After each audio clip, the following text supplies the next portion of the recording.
Welcome to Krishna physics classes Bhagalpur. प्रत्येक साल की तरह इस वर्ष भी कृष्णा फिजिक्स क्लासेस के बैनर तले polytechnic, paramedical, BSc nursing, BSc agriculture, ETC इस तरह की जो भी एंट्रेंस एग्जामिनेशन होती है उसकी बैच की शुरुआत ऑफलाइन मोड में हो गई है। यदि आप लोगों में से कोई भी स्टूडेंट ऑफलाइन बैच ज्वाइन करना चाहते हैं तो निश्चित रूप से मेरा प्यारा सा मोबाइल नंबर स्क्रीन पे दिख रहा होगा, इस पे कॉल करके पता कर सकते हैं। चलिए आज हम लोग स्टार्ट कर रहे हैं चौथा महामैराथन क्लास, जो कि आज हम लोग देखेंगे प्रोजेक्टाइल मोशन, प्रक्षेप्य गति। ये मूल रूप से 11th क्लास का टॉपिक है, लेकिन आपको polytechnic, paramedical, BSc nursing, BSc agriculture इस टाइप के जो भी एग्ज़ाम होती है और यहाँ से क्वेश्चन देखने के लिए मिलता है, तो इसलिए हम आप लोगों को ये टॉपिक पढ़ाएंगे। तो एक ही क्लास में इस पूरे टॉपिक को हम ख़त्म करने वाले हैं। जो आज पहली बार मेरे चैनल पे जुड़े हैं, निश्चित रूप से मेरे चैनल को सब्सक्राइब कर दें और 3 और भी मैराथन देखने के लिए आप प्लेलिस्ट में जाइए।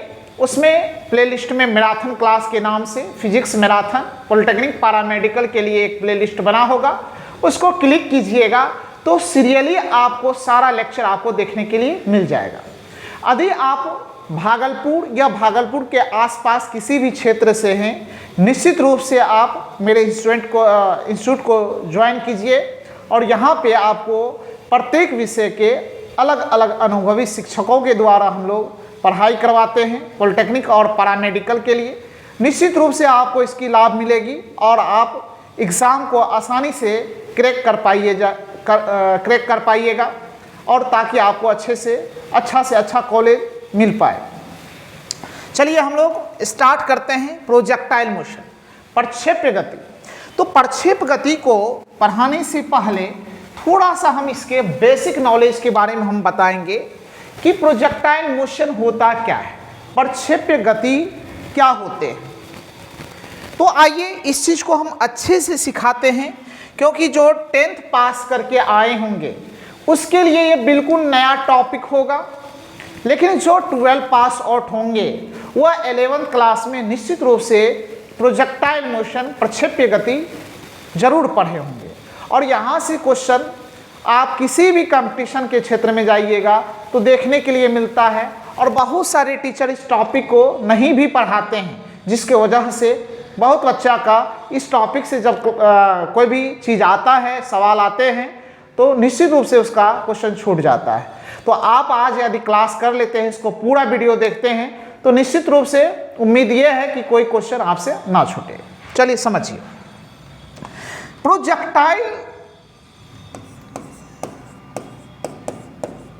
प्रोजेक्टाइल मोशन, इसको हिंदी में कहते हैं प्रक्षेप्य गति, प्रक्षेप्य गति, और इसी को कहते हैं टू डायमेंशनल मोशन, यानी 2 विमीय गति। तो चलिए हम लोग प्रोजेक्टाइल मोशन, प्रक्षेप गति, 2 विमीय गति क्या होता है, इस चीज़ के बारे में हम लोग सीखेंगे। चलिए ध्यान दीजिएगा अच्छे से। सबसे पहले 2 विमीय का मतलब क्या होता है। जब वस्तु एक साथ में 2 दिशाओं में गमन करती है तो ऐसे गति को 2 विमीय गति कहते हैं। जैसे जब आप किसी बॉल को, जैसे आपका इंटरेस्ट यदि क्रिकेट से हो, तो किसी भी बॉल को आप 6 लगाते हैं तो देखिए कुछ इस तरह का पाथ बनता होगा। जरा ध्यान से देखिएगा, आपको एक एक चीज यहाँ पे हम क्लियर कर देंगे। कुछ इस तरह का पाथ बनता होगा, यानी इस कंडीशन में वस्तु 2 दिशाओं में गमन करती है। एक तो ये आपका इस डायरेक्शन, इसको हम लोग कहते हैं क्षैतिज, कुछ दूरी भी कवर कर रहा है और कुछ ये हाइट भी कवर करता है। यानी वस्तु जब इस पाथ पे चलेगा, ध्यान से देखिए, इस तरह के पाथ पे चलेगा तो कुछ हाइट भी देखिए कवर कर रहा है, ध्यान से, कुछ हाइट भी कवर कर रहा है और कुछ दूरी भी, क्षैतिज दूरी भी कवर कर रहा है। तो प्रक्षेप्य गति होगा कब? जब किसी भी वस्तु को किसी निश्चित कोण पर, ये कोण होना चाहिए, निश्चित कोण पर कुछ वेग के साथ यदि हम लोग फेंक देते हैं तो कुछ इस तरह का पाथ बनाता है और इस तरह के पाथ में वस्तु दो दिशाओं में गमन करती है। जैसे आप किसी बॉल को ऐसे फेंकिए तो कुछ इस तरह का ही पाथ बनेगा, या बाउंड्री पर से आप किसी बॉल को फेंकिएगा तो क्या इस तरह का ही पाथ बनेगा, और फुटबॉल बॉल को जब आप किक मारते हैं तो क्या इस तरह का ही पाथ बनता होगा, हाई जंप मारते हैं तो इस तरह का ही पाथ बनता होगा, लॉन्ग जंप मारते हैं तो इस तरह का ही पाथ बनता है। ये सभी उदाहरण प्रोजेक्टाइल मोशन यानी प्रक्षेप्य गति का है। तो प्रोजेक्टाइल मोशन होता क्या है? जब भी किसी वस्तु को निश्चित वेग से निश्चित कोण पर फेंका जाता है तो वस्तु दो दिशाओं में गमन करती है। तो इस तरह के जो गति होते हैं, इस गति को हम लोग प्रोजेक्टाइल मोशन, प्रक्षेप्य गति कहते हैं। जैसे देखिए, इस तरह का जो दूरी तय करेगा इसको कहते हैं क्षैतिज, क्षैतिज दूरी। जब वस्तु ऊपर जाएगा, ऊपर की हाइट कवर करता है, उसको कहते हैं उदर्ग दूरी। तो ये क्षैतिज दिशा हुआ, ये उदर्ग दिशा, यानी वस्तु जो है दो दिशाओं में गमन करती है। पहले स्पीड एंड वेलोसिटी जो हम लोग पीछे वाले लेक्चर में पढ़े वह एक विमीय गति था। जैसे हम लोग चलेंगे तो सिर्फ एक ही डायरेक्शन में चलेंगे तो एक विमीय गति होगा, या वस्तु को ऊपर नीचे फेंकेंगे तो एक ही डायरेक्शन में जाएगा, तो यह एक विमीय गति के अंतर्गत आता है। लेकिन जब वस्तु को हम लोग प्रोजेक्टाइल मोशन में कुछ एंगल, कुछ वेग के साथ फेंकेंगे तो वस्तु निश्चित रूप से दो दिशाओं में गमन करेगी। इस तरह की जो गति होगा इसको हम लोग प्रक्षेप्य गति कहते हैं। अब जरा समझिए, यहां से जब किसी वस्तु को मान लीजिए ग्राउंड से फेंके और प्रोजेक्टाइल मोशन यानी इस तरह के पाथ को कवर करते हुए पुनः ग्राउंड पे गिरता है। अब आपसे हम पूछे कि बाबू बताओ इस पाथ का मैक्सिमम हाइट क्या होगा, तो आप कहिएगा सर मैक्सिमम हाइट इसका ये वाला पॉइंट होगा। तो ध्यान दीजिएगा, जब किसी भी वस्तु को कुछ एंगल पर फेंकते हैं तो उसका दो कंपोनेंट्स होता है, जरा समझिएगा, कंपोनेंट्स ऑफ वेक्टर के अनुसार। ये मान लीजिए एक्स है, ये आपका वाई एक्सिस है। यदि किसी वस्तु को भी वेग से चलते फेंकते हैं थीटा कोण पर तो उसका दो कंपोनेंट होता है। तो यहाँ पे एक होता है भी कॉस थीटा, जो एक्स के साथ होगा वो कॉस आता है, और वर्टिकल के लिए होता है यहाँ पे भी साइन थीटा। इसी तरह से यहाँ पे भी इसका दो कंपोनेंट होगा, u वेग से थीटा कोण पे चलेंगे तो इधर का जो वेलोसिटी होगा u कॉस थीटा होगा, और ऊपर का जो होता है आपका वेलोसिटी होता है u साइन थीटा। सारा चीज को हम एक बार बताएंगे। अब यहाँ पे u वेग से फेंके और इस पाथ पे निश्चित रूप से ऊपर का जाने वाला फाइनल वेलोसिटी क्या हो गया होगा? 0। जब किसी वस्तु को आप प्रोजेक्टाइल मोशन में फेंके तो ऊपर जाने वाला यानी उदर्ग वेग क्या हो गया होगा? 0। उदर्ग वेग 0 होने की वजह से क्या हो गया होगा? यह वर्टिकल वेलोसिटी की वजह से यह नीचे की ओर क्या हो रहा है? मूव कर रहा है। तो जैसे यहाँ पे कोई वस्तु पहुंच जाता है तो ये जो हाइट कवर किया, इस हाइट को हम लोग कहेंगे मैक्सिमम हाइट, यानी एच मैक्सिमम। एच मैक्सिमम मतलब हाइट जो है मैक्सिमम। तो यहाँ पे देखिए, ध्यान से समझिएगा, यहाँ से यहाँ तक आने का जो है कुछ ना कुछ तो समय लगा होगा, फिर यहाँ से ग्राउंड तक भी आने का कुछ ना कुछ समय लगा होगा, कुछ ना कुछ पूरा इसका पाथ होगा, पूरा पाथ एक्चुअल पाथ होगा, वह भी कुछ ना कुछ होगा। तो जरा ध्यान दीजिएगा, ग्राउंड से, इस ग्राउंड से लेकर के मैक्सिमम हाइट, ग्राउंड से मैक्सिमम हाइट तक जाने में जो समय लगता है इसको हम लोग कहते हैं टाइम ऑफ एसेंट। ध्यान दीजिएगा, यानी ग्राउंड से लेकर के मैक्सिमम हाइट तक जाने में जो समय लगता है उसको हम लोग कहते हैं टाइम ऑफ एसेंट। माइंड में सेट कर लीजिए, ग्राउंड से मैक्सिमम हाइट तक जाने में जो समय लगेगा उसको कहेंगे टाइम ऑफ एसेंट, और मैक्सिमम हाइट से ग्राउंड तक आने में जो समय लगता है इसको कहते हैं टाइम ऑफ डिसेंट। इसको कहते हैं टाइम ऑफ डिसेंट। और जो टाइम ऑफ एसेंट और टाइम ऑफ डिसेंट दोनों को ऐड करके जो टाइम लगेगा इसको कहते हैं time of flight. Time of flight. ध्यान देना, जब किसी वस्तु का वर्टिकल वेलोसिटी 0 हो जाए तो वस्तु मैक्सिमम हाइट कवर कर लेता है, और वस्तु को ग्राउंड से लेकर के मैक्सिमम हाइट तक पहुंचने में जो समय लगता है उसको टाइम ऑफ एसेंट कहते हैं। मैक्सिमम हाइट से ग्राउंड तक पहुंचने में जो समय लगता है उसको हम लोग टाइम ऑफ डिसेंट कहते हैं, और time of ascent time of descent का जो योग होता है उसको हम लोग टाइम ऑफ क्या कहते हैं, फ्लाइट कहते हैं। और टाइम ऑफ फ्लाइट की वजह से, इस टाइम ऑफ फ्लाइट की वजह से जो हॉरिजॉन्टल दूरी तय होता है उसको कहते हैं क्षैतिज परास। इसको कहते हैं क्षैतिज परास, यानी हॉरिजॉन्टल रेंज। हॉरिजॉन्टल रेंज क्या होगा, जो टाइम ऑफ फ्लाइट की वजह से हॉरिजॉन्टल डिस्टेंस कवर करेगा उसको हम लोग क्या कहेंगे, हॉरिजॉन्टल रेंज यानी क्षैतिज परास कहते हैं। प्रोजेक्टाइल मोशन का यूज एक आप मूवी देखे होंगे, शायद मूवी का नाम धमाल होगा, और धमाल मूवी में याद कीजिए जब गाड़ी चोरी कर करके घर से भागता है जंगल होते हुए, तो देखिएगा जंगल होते हुए जैसे ही जाता है कुछ देर बढ़ता है तो एक पुल होता है और बहुत पुल डैमेज होता है, और उसको पार करना चाहता है तो कहता है कि कार को प्रोजेक्टाइल मोशन से कुछ वेग के साथ उसको उड़ा दो, तो गाड़ी उस साइड चले जाती है। तो वहाँ पे जो भी गति यूज हुआ और जो भी मोशन वहाँ पे यूज हुआ वो एक प्रोजेक्टाइल मोशन था।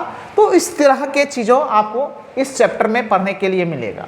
तो मूल रूप से इसमें हम लोग क्या क्या पढ़ते हैं, क्या पढ़ेंगे, टाइम ऑफ एसेंट क्या है, टाइम ऑफ डिसेंट क्या है, टाइम ऑफ फ्लाइट क्या है, मैक्सिमम हाइट क्या होते हैं, हॉरिजॉन्टल रेंज यानी क्षैतिज परास क्या होता है, ये सभी चीज़ों को हम लोग बारी बारी से देखेंगे।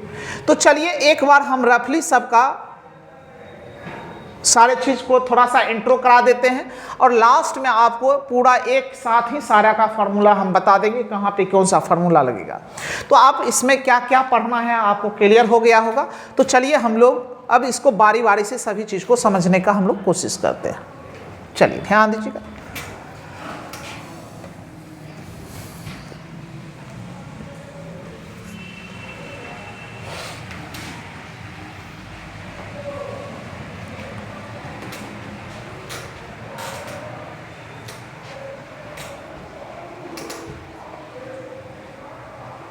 एक मिनट,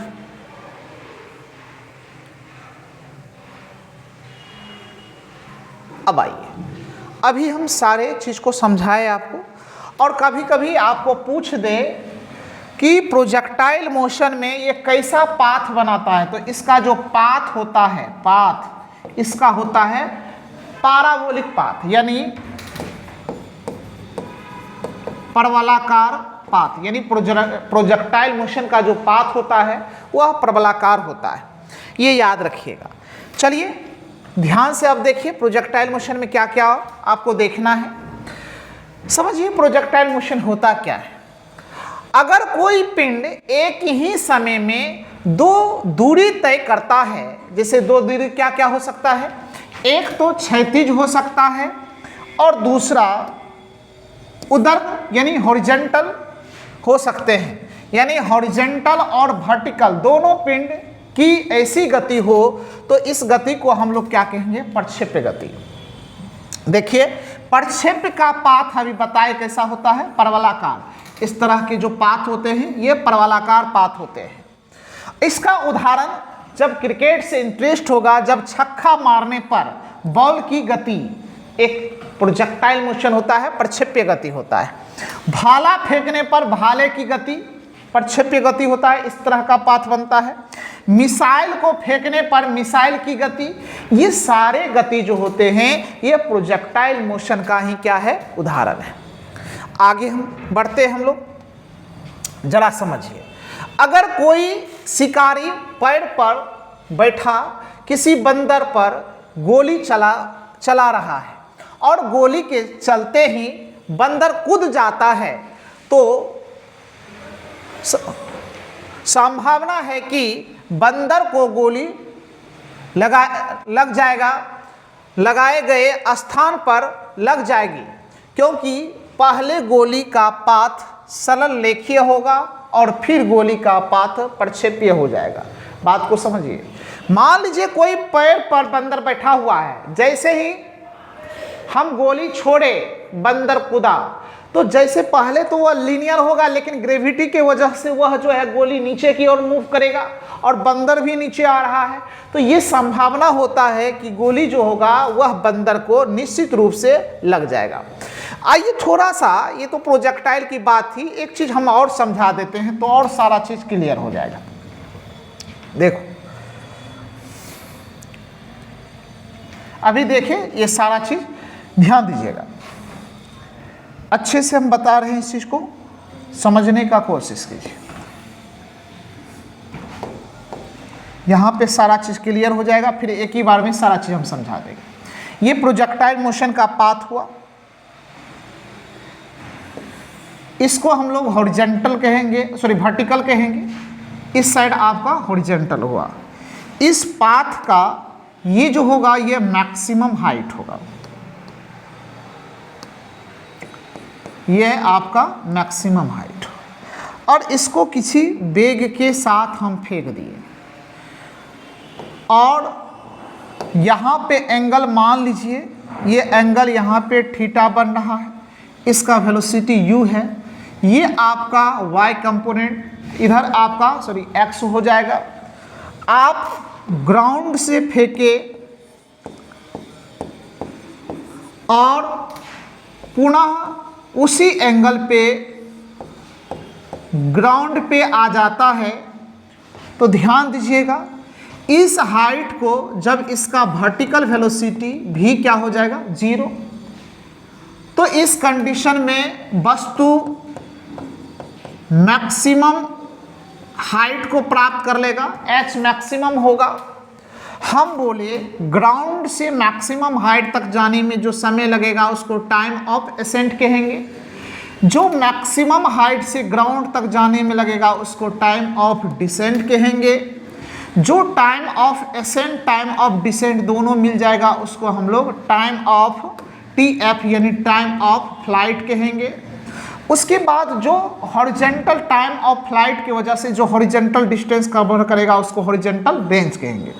ये सभी को निकालने का अलग अलग फार्मूला हो सकता है, यानी आपको कह देगा ग्राउंड से मैक्सिमम हाइट तक प्राप्त करने में जो समय लगता है उसको निकालिए, तो आपको टाइम ऑफ असेंट निकालना पड़ेगा, उन्नयन काल इसको हिंदी में बोलते हैं।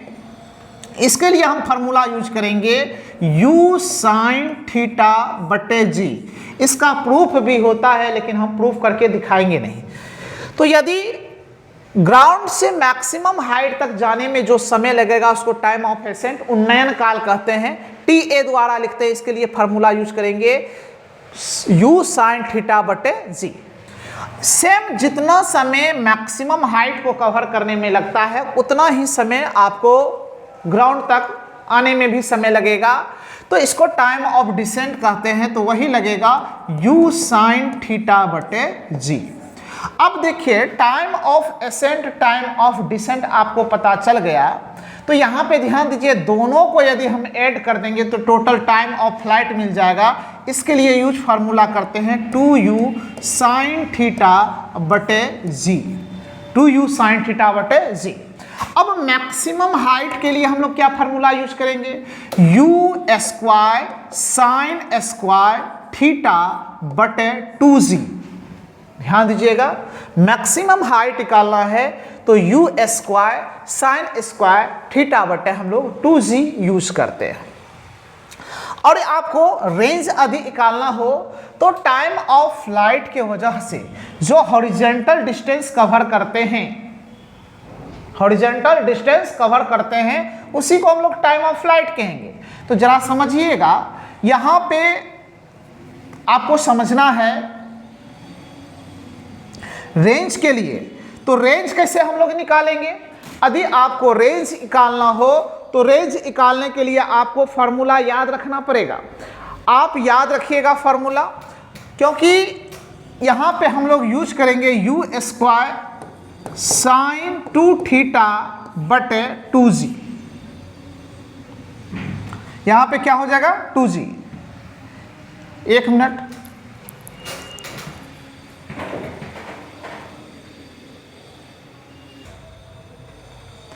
तो ध्यान दीजिएगा, रेंज के लिए हम लोग फार्मूला यूज करेंगे u square sine 2 theta by जी।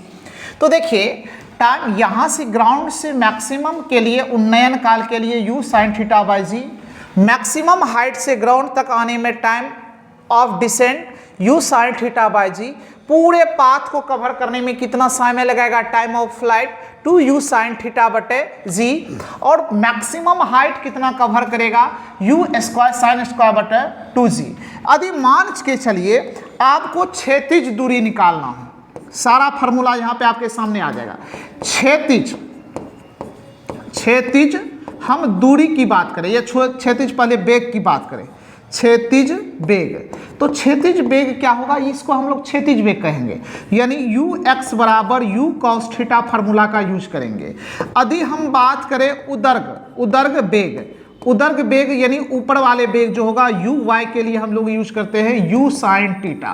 और क्षैतिज दूरी, यदि क्षैतिज दूरी निकालें, क्षैतिज दूरी कहने का मतलब हुआ एक्स, इस डायरेक्शन में कितना होगा, तो दूरी बराबर होता है चाल गुना समय, तो चाल गुना समय, तो यहां पे चाल क्या हो जाएगा, चाल हो जाएगा क्षैतिज में चाल हो जाएगा, यहां पे देखिए दूरी बराबर चाल गुना समय, तो चाल क्या हो जाएगा x बराबर चाल आपका हो जाएगा u cos थीटा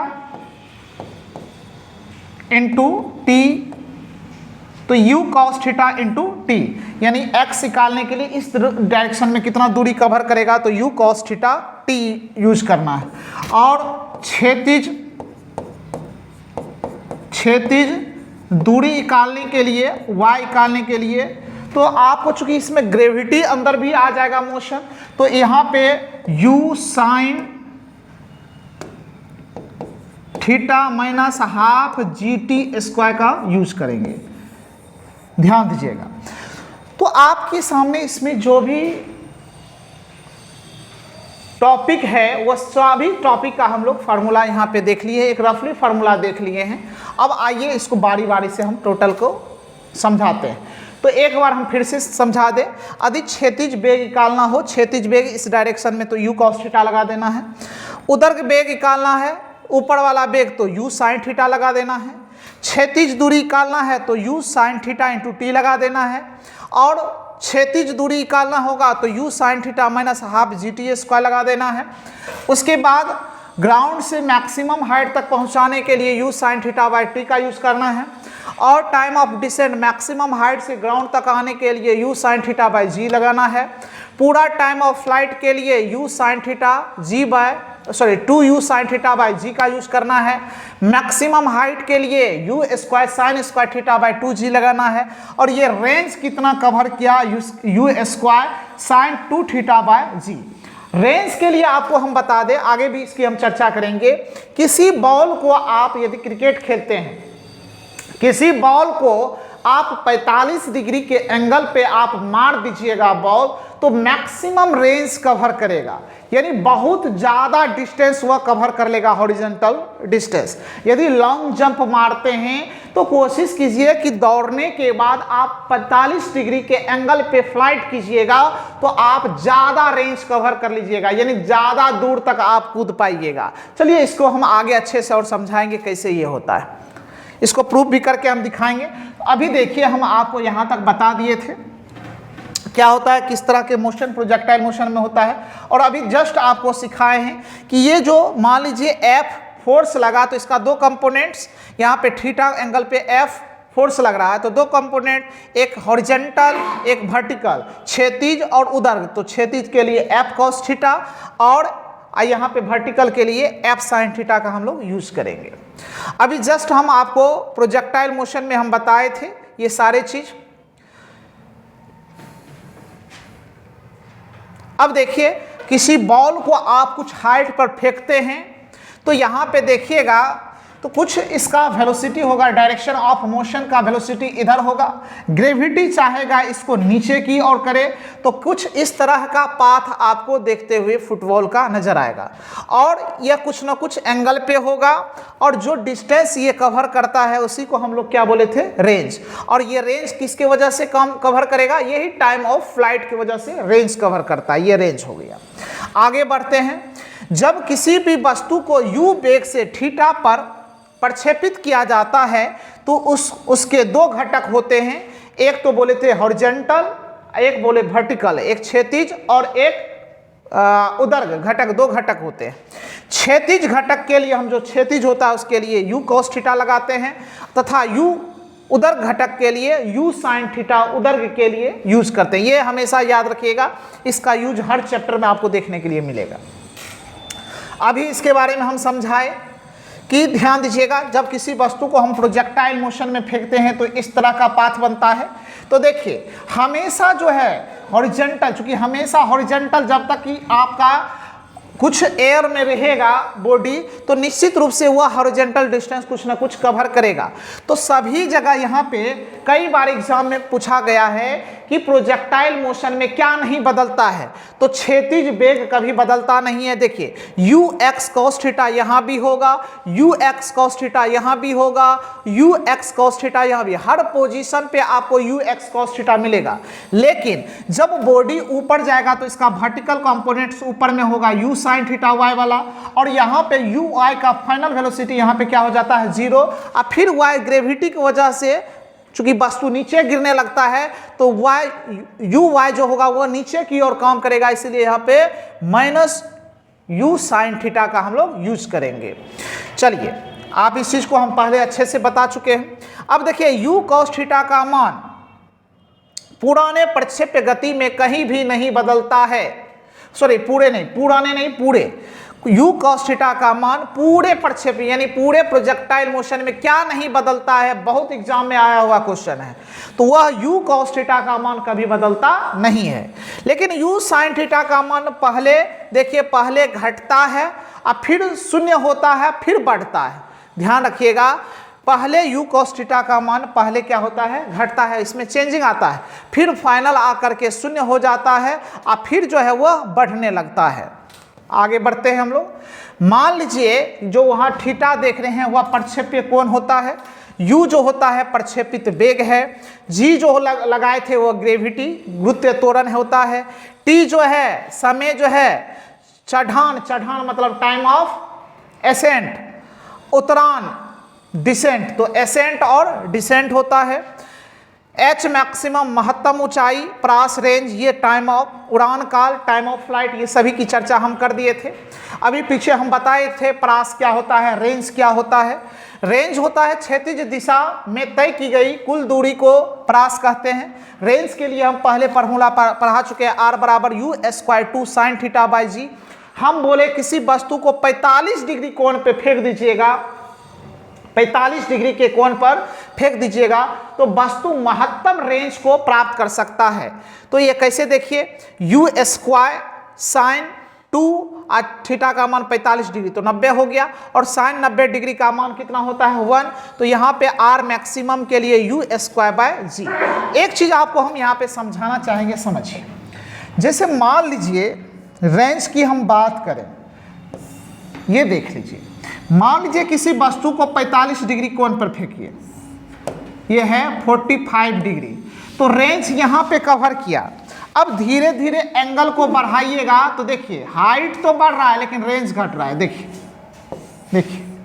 यानी एंगल बढ़ा तो रेंज घटा, यदि 45 डिग्री से यदि आप कम रखते हैं फिर भी देखिए रेंज कम है, तो मैक्सिमम रेंज देखिए किस पाथ पे कवर किया है, ये वाला पाथ, ये वाला पाथ में मैक्सिमम रेंज इतना रेंज कवर किया। तो 45 डिग्री पर आप मैक्सिमम रेंज को प्राप्त कीजिएगा, और 45 से भी ज़्यादा होगा तो रेंज घटेगा, और 45 से बड़ा भी होगा तो रेंज बढ़ेगा। तो आपको ध्यान घटेगा, रेंज घटेगा। तो 45 डिग्री के कोण पर मैक्सिमम रेंज प्राप्त होता है। और किसी भाला हो या बॉल हो, आप लॉन्ग जंप मारते हैं तो निश्चित रूप से 45 डिग्री कोण पे आप मारते हैं तो आप मैक्सिमम रेंज को आप प्राप्त कर सकते हैं, ये याद रखिएगा।